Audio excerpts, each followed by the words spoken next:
Hello everyone, and welcome to a Lunch and Learn this week. We have Janet Grabowski here on the bottom of the screen with Hernando Chapter. Welcome, Janet. Thank you for coming on. And then Lily here in the top left is our Director of North Florida Programs.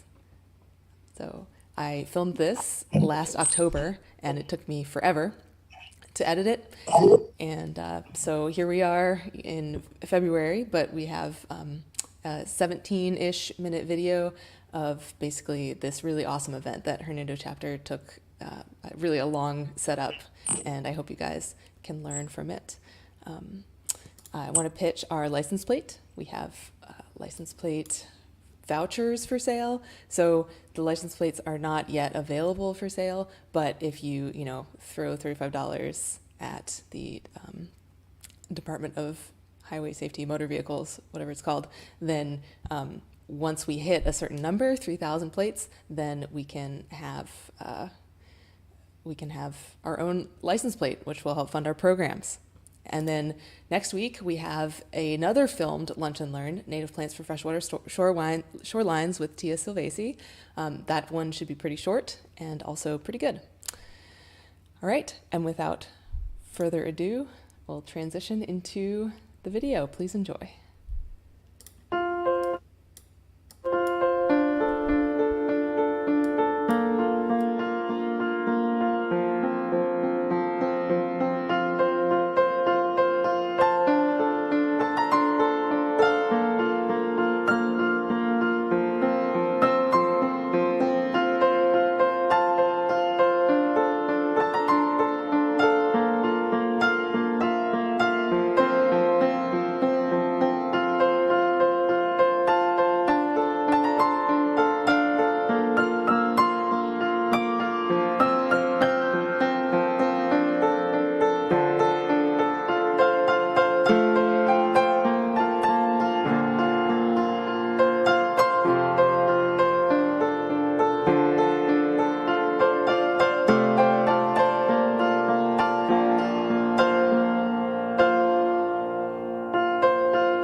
I'm Janet Grabowski. I'm the president of the Hernando Chapter of the Florida Native Plant Society. We are having our Wings in the Garden event at the Nature Coast Botanical Garden in Spring Hill, Florida. And we are giving away seedlings, which I grew, of wildflowers. We're celebrating pollinators at the Wings in the Garden event, and these are all pollinator plants that grew from seed, and a lot of the seed was collected from this area. They're well adapted to Hernando County, where we are. This is dotted horse mint. They were a little bit late because I had a little bit of a failure, so I had to reseed. So they're a little small. These are scarlet sage. These are our Indian blanket. This is black-eyed Susan. That's one of my favorites. I've always loved black-eyed Susan. Lanceleaf coreopsis and butterfly milkweed. Hi, I'm John Hope, and we're here at the Nature Coast Botanical Garden. And my table's telling people about certified wildlife backyards and the process that you can go through to get your yard certified. Basically, it's a simple checklist, making sure that you're providing the critical components needed for wildlife in your landscape, cover, water, food, and a place to raise their young. So it is a National Wildlife Federation program. It's very easy to sign up. You can find it online, and it's just a simple checklist and making sure you have those different components, and that's all you need. And they provide a lot of good sources for different plant lists, so you can get those covers and foods and places for them to raise their young. Yeah. Awesome. And you get a cool sign, right? Yes, you get an awesome sign for your yard. Yeah. So everybody can see what you're doing for wildlife. And we've actually had over 20 species of birds this morning. I hear a couple bangs coming through, some chickadees right now. We've had some few interesting migratory warblers and everything. It's been great. So, yeah. So I'm Heather Sharkey, and I'm talking about exotic plants today instead of natives. So most people know some of these either because they have them in their yard or because they've been fighting them to get them out of their yard. A lot of the common ones that people know are skunk vine and air potato, and I'm more than happy to talk too about some of the really good news that we have, like biological controls, and as well as some other methods for getting them out. So in Hernando County, in addition to camphor trees, which are a very popular yard tree that create a lot of babies everywhere, we actually have managed to nearly eradicate and get listed both Brazilian pepper and lead tree. Those are some nuisance plants that our county has finally said enough is enough, and people can actually be fined, although they don't really enforce it so much as they just encourage people to remove them. But we, like many people, are fighting Kogan grass, and Japanese climbing fern is a big problem in our forests. That's not one that people are very familiar with because it's not very often a yard kind of plant. But we're here to educate people and get them more familiar with things to avoid, things that the big box stores might still be selling that we'd really rather not have them selling. So just educating people about exotics and the problems that they cause. So some of the literature that we have is from the CISMA, which is a Cooperative Invasive Species Management Group that is mostly coordinated between several different government entities. Florida Forest Service, the State Parks System, SwiftMud has been a very active member. We mostly have just produced a couple of outreach pieces, and we've done some work days on various properties around. But there's also the list of invasive plants, which isn't EPSI anymore, is it? It's Flepsies, FISP, yes. So some of our things don't have the newest version, but it does list all of the category 1 and 2 invasives that people encounter in our state. Hi, I'm Alice Smith, and I'm one of the volunteers here at the Native Plant Garden, which is part of the Nature Coast Botanical Gardens in Spring Hill, Florida. And we started working in earnest on our garden about 3 years ago. We wanted to highlight plants that grow in sandhill conditions, which are native here to Hernando West. We're in West Central Florida, and this is Hernando County. And so little by little, we've cleared out invasives, and we've determined what areas we want to have beds. And we got a wildflower grant from the Florida Wildflower Foundation 2 years ago for planting wildflowers. And so we've been working on that grant, learning as we go about shade and sun conditions, having to clear areas, and what wildflowers really are thriving in our gardens. And so behind me is part of our pollinator garden that we developed to showcase many of the pollinators that are here in Central Florida, as well as butterflies. So we've done host plants like the corky stem passion flower vine for our zebra longwings, which of course is our state butterfly, as well as the Gulf literaries, which are very common here in West Central Florida. We've put in sun plants, things that grow all season long, because we get a lot of visitors here to the botanical gardens, and they come through our native plant garden.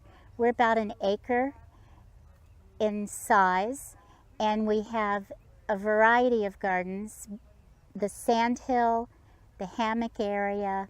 We have an area over by a pond that has some fish in it, like your koi, which are not native. The pond also has catfish, and it has bullfrogs, and we put some pickerel and other native plants that grow in water conditions.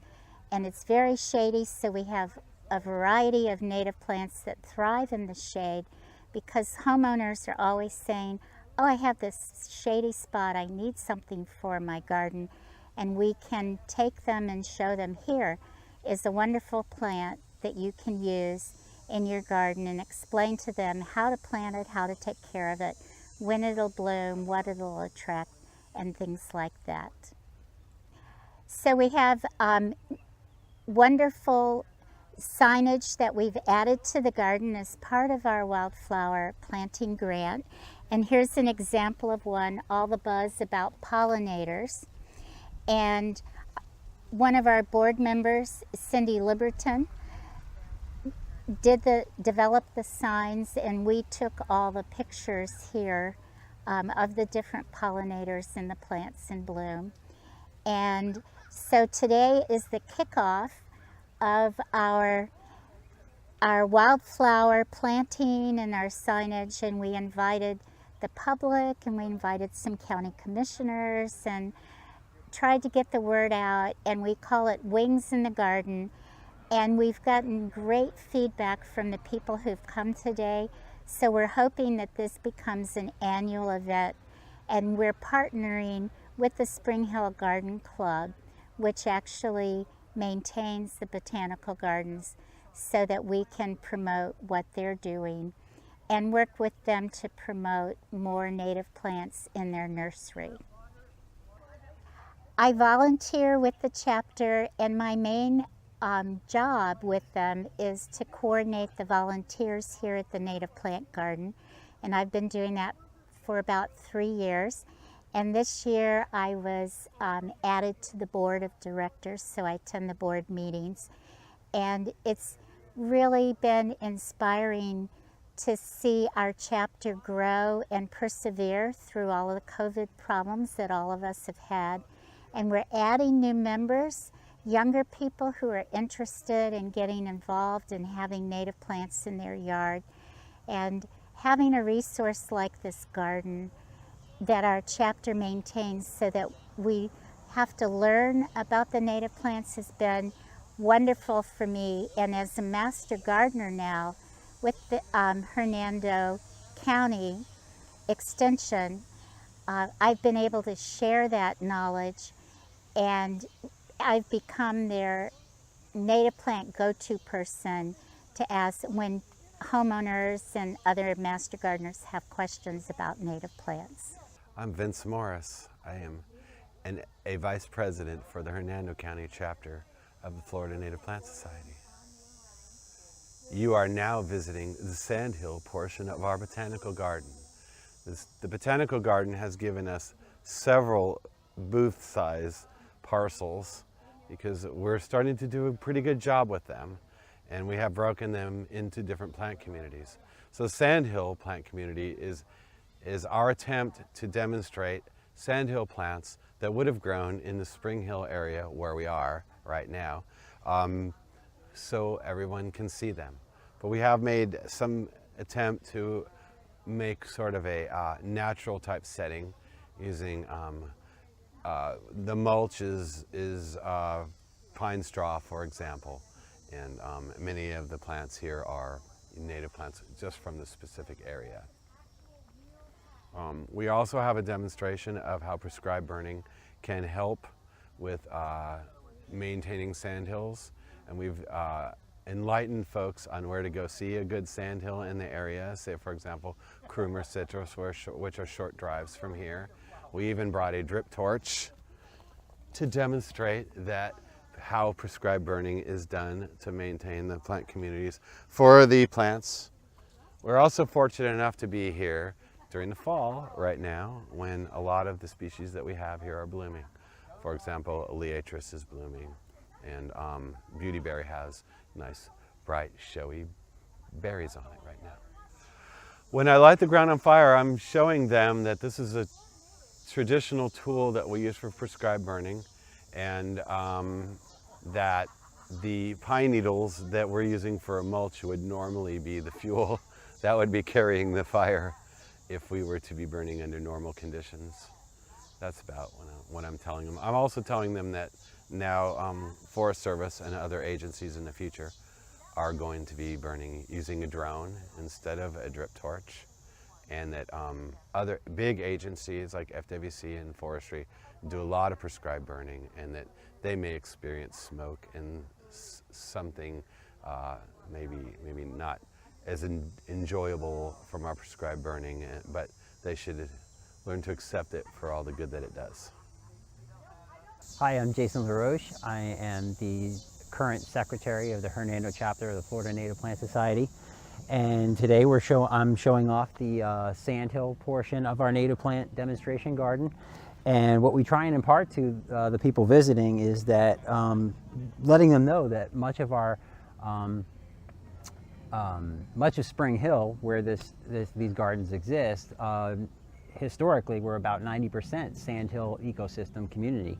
And we're trying to let them know that you can recreate some of that ecosystem in your backyards to provide basically islands that benefit plants and wildlife and insects and pollinators in between the actual preserves where they're doing prescribed burn and having a very healthy ecosystem. They also need places to migrate between those well-maintained preserves, such as your backyard if you're using native plants. And of course, native plants have a whole multitude of benefits, such as they don't require any special soils or chemicals or fertilizers or pesticides, which are going to hurt the wildlife rather than bring them to your backyard.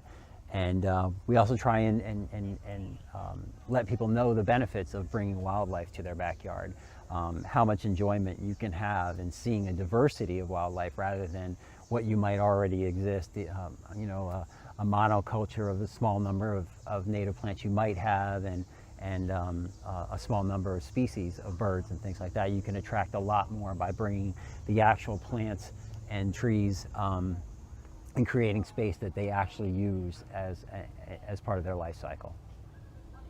Very nice. Okay. Oops. I can't move. You can't Okay. move, sorry. So we have Serenora repens, green saw palmetto. We also have some silver saw palmetto. We have lots of garbaria that's not in bloom right now, but in a couple weeks we're getting ready to pop.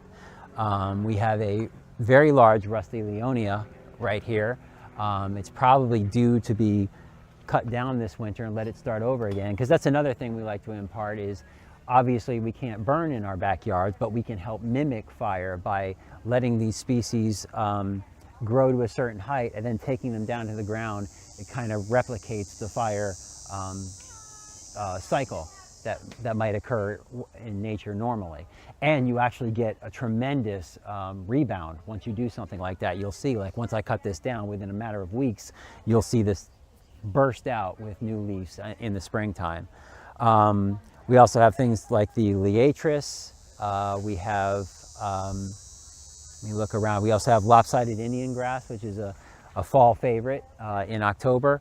A little bit going right there, but we expect as the years go on, this is going to develop, and we'll get a lot more of these species spreading out and reseeding all over this area.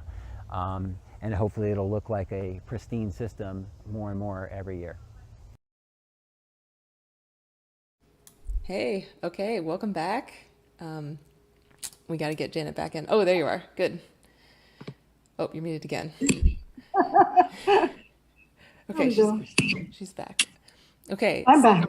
So we don't have any questions yet in the chat, but I did want you to maybe go over what your process was for, starting the partnership with the Botanical Garden. Yes, I think it was about a decade ago. There was someone who worked in the garden club who had started the native plant garden, and then it kind of got as things often happen, didn't get maintained. And about a decade ago, they asked our chapter to start taking over the maintenance of the native plant demonstration garden. And as Alice said in her talk, about 3 years ago, we got we got a grant. It's in 2019, where we had a grant from the Florida Wildflower Foundation, one of the Viva Florida grants, where we were, trying to incorporate more wildflowers into the garden. But most of the sandhill was already existing. We incorporated a few more pollinator plants and wildflowers into the sandhill garden. We tried to keep the sandhill garden as plants that would be in the sandhill. So we didn't want wildflowers that would not be naturally in the sandhill to be in that side. We have another planting area for those. So that's about how we got started. What else would you like to know? Yeah, so you started with, maintaining the garden, your corner of the Yes. garden, which is pretty substantial, actually. Yeah, it's about an acre, as Alice said. It's the largest of the gardens in the botanical gardens area. So. And so you started maintaining it, and then you decided to start putting in, so you have the plant tags that I showed in the intro. Yes, we did the plant tags. We'd always had some of the smaller, like ones that we could print ourselves, which we still have a few of those. But once we got the grant, we wanted to have some, better quality signs. So we went with the metal signs, with the, of course, we have to have the common name, botanical name. We might in the future incorporate a QR code or something like that on it. So we might change them up as we do additional in the future. And we just installed the signage that you saw as far as the plant signage, the interpretive signage. We just installed that last fall as part of the grant. We are also going to install a more informational kiosk at some point, and some additional features to, where we can, keep literature and things like that for people who visit the garden.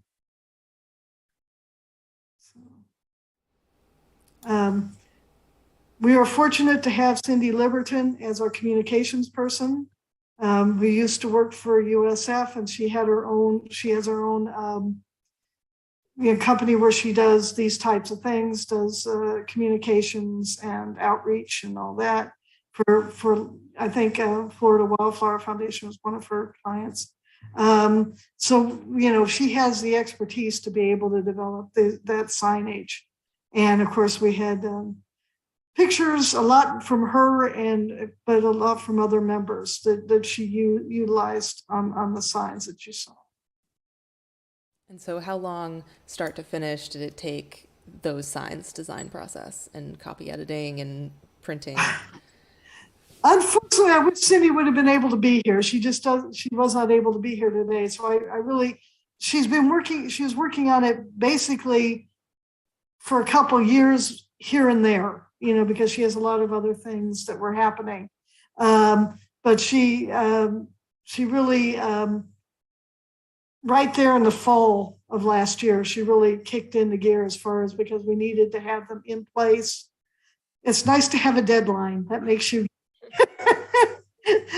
get the stuff done. So that was our deadline, was to have things done for the wings in the garden. Right. So she did all the graphics for the wings in the garden, right? Like made She did all the signs. graphics. Yeah, she did all the graphics. Actually, I came up with the name. They really liked that name. Yeah, she thought, she could see, being a graphics person like that, she could see what she could do with the advertising and so forth. Now, unfortunately, when we set the wings in the garden, we didn't know that Dade City, for the first year, had a monarch festival, which fell on the same day and pulled a lot of people who might have come to our event. So we're going to have to schedule around that. We are going to continue doing Wings in the Garden in future years but we're going to make certain we know when the Monarchs Festival is, so we don't fall on it again. So we didn't have quite the crowd we had hoped, but the people who were there really enjoyed it. They seemed to have a good time.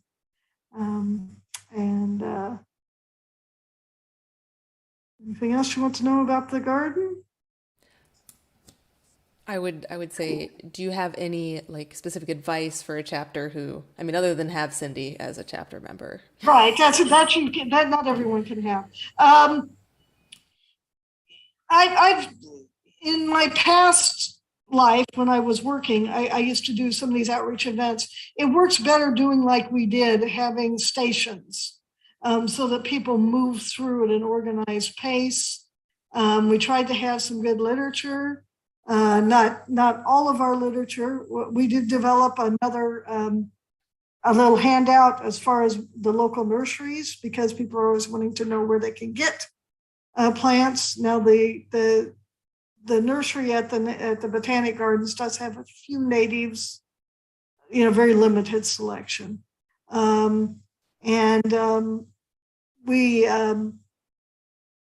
we tried to, of course, promote them as well as the commercial nurseries that are around, which there are not many that are terribly close. Most of them, we got, of course, Green Isle Gardens, and there's, I think, the Red Wagon in Tampa, and there's Wilcox in Largo, are about our closest ones, and they're all a couple hours away. So, but I should have mentioned too on the signs. Cindy works with a local printer, I think in Dade City, and she got a real deal on those signs. The largest signs, the like the Sandhill one, the hammock one, those cost $60 to print. Yes, $60. We had budgeted a whole lot more money than that for signage. Whoa. And it just so if they don't hold up well, or which they're doing fine, they look great still. Of course, it's only been several months, but we didn't have the greatest mounting. We mounted them on plywood, so it probably will go, after a period of time, it probably will deteriorate on us. But we can just print another one, or if we need to change any of the text, we can easily do so, without breaking the budget as far as for those. But the little signs cost, like $15. So it, couldn't beat that deal. And so for the event, you pretty much, you have these really talented chapter members, right? I mean, you have Vince. Yes, works for the Forest Service. Yes, yes, we're just blessed that we have some really talented members in our chapter, and I grew way too many seedlings, but you always overestimate. That's the way it is. And so you just, you had the sections that the people, Jason could talk about Sandhill, Vince could talk about burning. So you just selected, your stations and your knowledge based on, your chapter members' talents. Yes, that's what we did. And of course because this was kind of the kickoff for having finished the grant, that's why we wanted to spotlight that, which, Cindy talked about, what we did as far as on the grant. We're just lucky to have, Heather also works for the Forest Service and does invasive species control. So it's just a blessing to the members that we have, that we were able to utilize their expertise. We did have somebody hop in the chat with more of a comment. Teresa Blanchard says, one of the speakers said you have done something with the big box stores to get them to offer more natives or to stop selling some problem plants. Seems like we could all make a difference there. Yes. I mean, we've tried. You know, that's a very difficult thing to do. We tried to, like I say, get the nursery to offer some local native options, but we've done the best. We're just trying to show them options more than anything. We haven't really made much inroads as far as preventing them from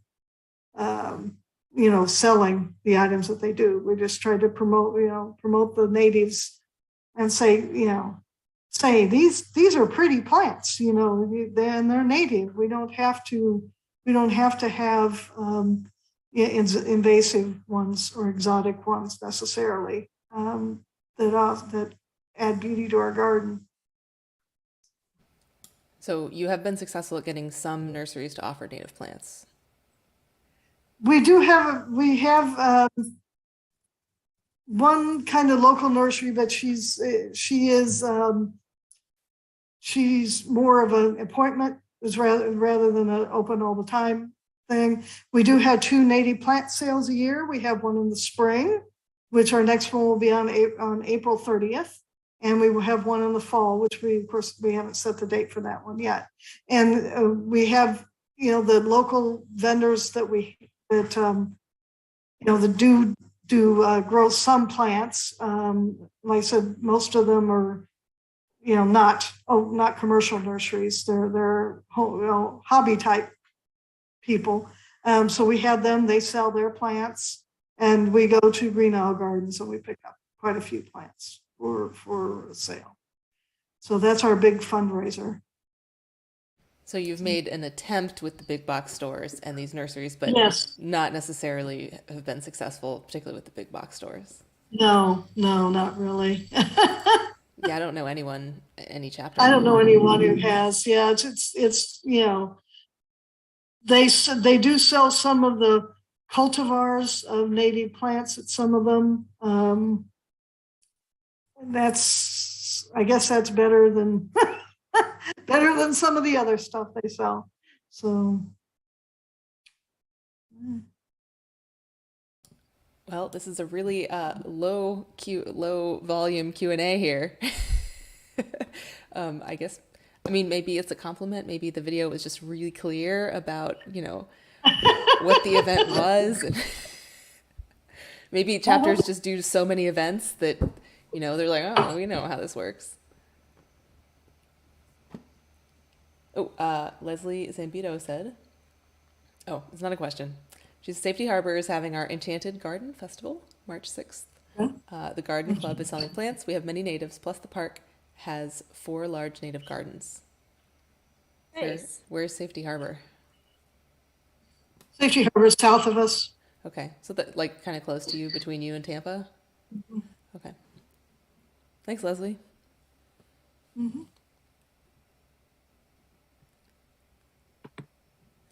All right, guys, I'm going to wrap up Q&A if nobody has any questions. We're just vamping, I guess. Lily, you have any questions?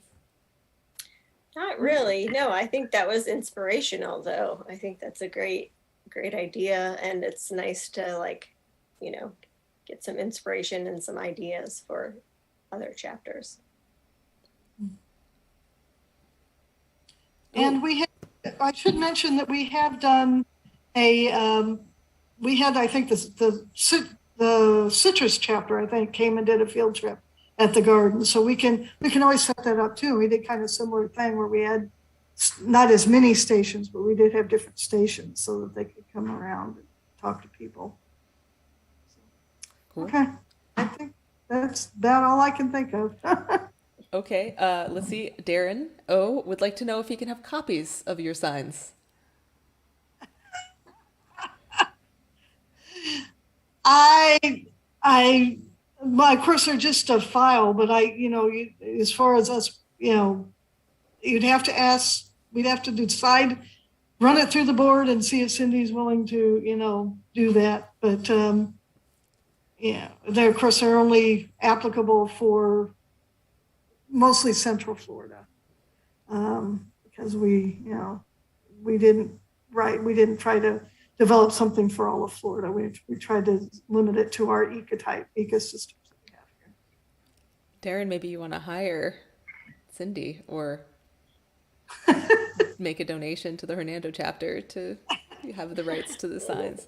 I don't know, but we could start the conversation. I'm dropping my email in the chat, and I can link you up with Janet and get the ball rolling, perhaps. Teresa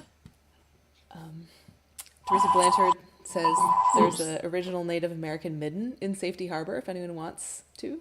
So you can see two cool things at once. Good. Cool. Where's that one? All right. Well, you're getting called, so I guess we'll roll out of here. Okay. All right. See you later. Thank you so much, Janet.